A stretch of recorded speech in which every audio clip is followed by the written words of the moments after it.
lo más destacado hasta el momento.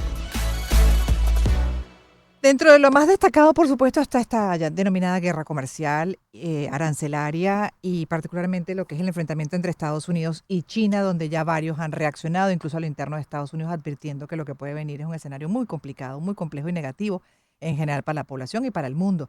En las últimas horas se podría decir que Trump ha suavizado el discurso hacia China. ¿Y a qué se debe? Lo vamos a revisar con José González como economista, banquero de inversión, comentarista, analista internacional.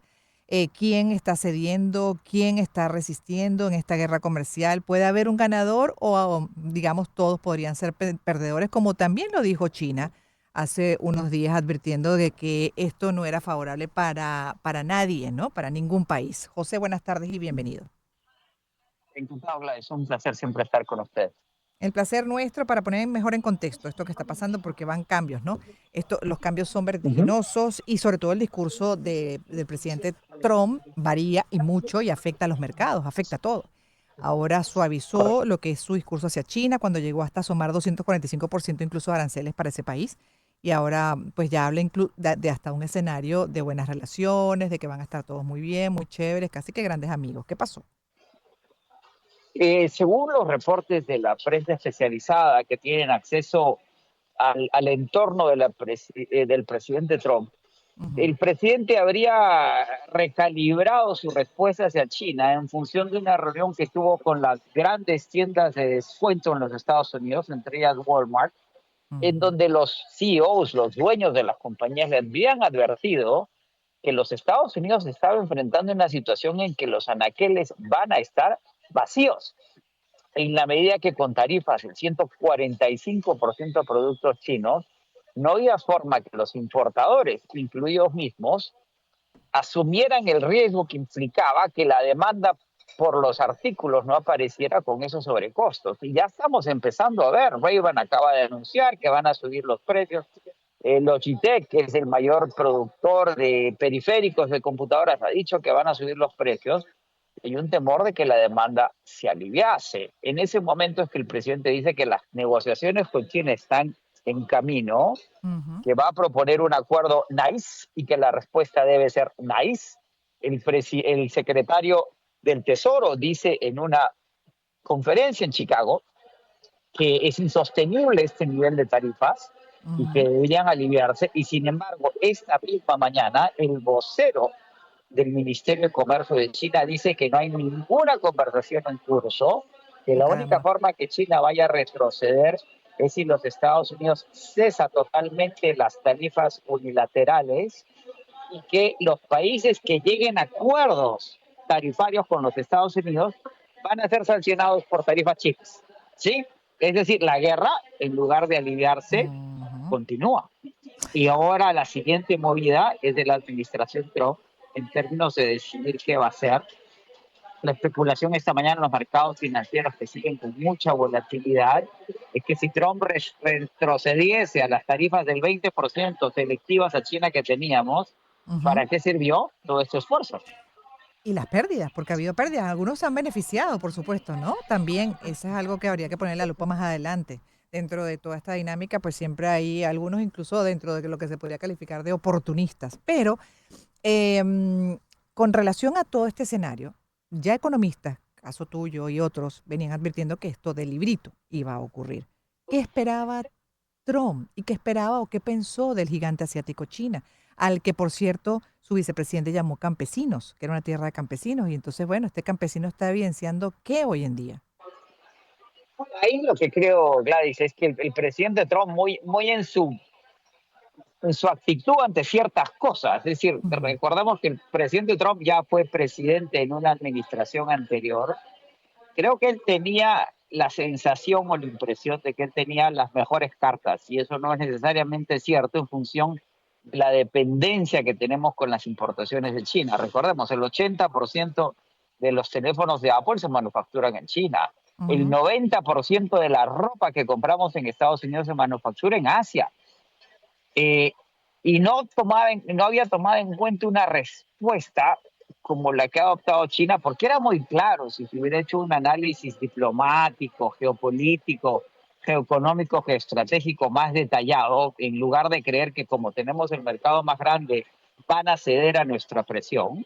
El mercado chino es mucho más sofisticado de lo que se espera. Ya Xi Jinping había iniciado una serie de estrategias para desarrollar el mercado doméstico en lugar de depender de la exportación, precisamente preveyendo este tipo de escenarios Ujú. y que la posición china es geopolítica. China está buscando sus propias alianzas, que ha hecho Xi después de esta guerra de tarifas, hacer un tour por todo el Asia, haciendo lo que Estados Unidos hacía en el pasado y que esta administración no ha hecho, y que tiene mucho más que perder cediendo ante las tarifas de los Estados Unidos que mantener una posición firme. Además, con la ventaja de que en la medida que China es un país comunista con una economía capitalista, las decisiones no se toman democráticamente. Las Exacto. decide el Comité Central del Partido Comunista Chino y el presidente Xi, y la gente pues asume el sacrificio que eso implique.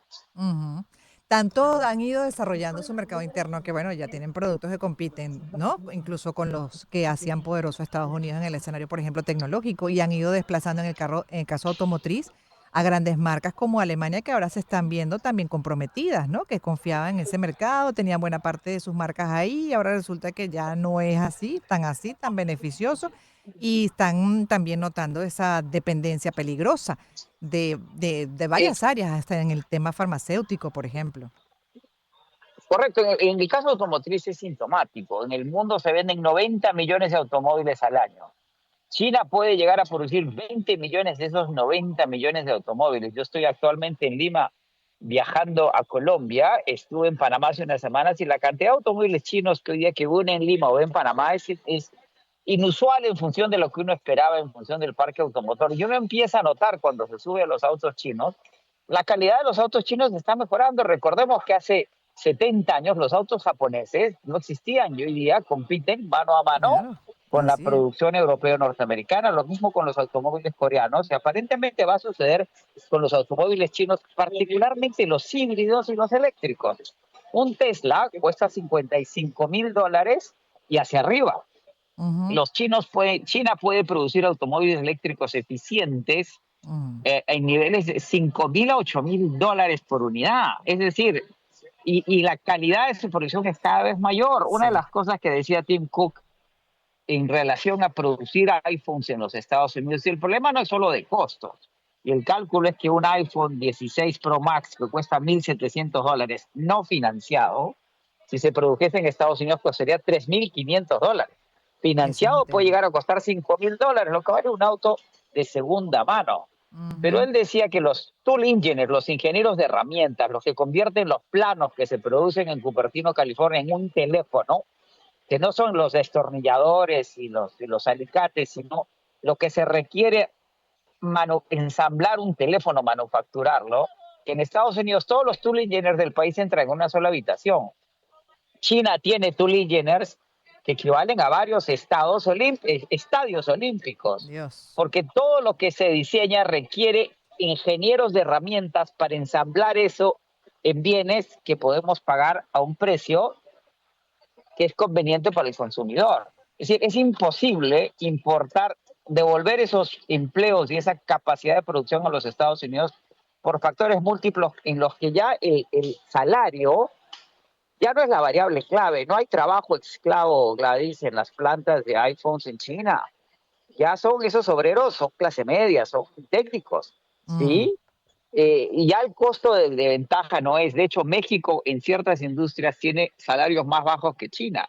Es las capacidades tecnológicas e industriales que ha desarrollado China para producir ha sido. desde sombrillas hasta iPhones. Lo mismo con las zapatillas Nike en Vietnam. Sí. Y hay que recordar que no Y estamos comprando zapatillas vietnamitas, estamos comprando zapatillas estadounidenses manufacturadas en Vietnam. Sí, correcto. Y es ahí te totalmente. detengo. Y hacerlas en.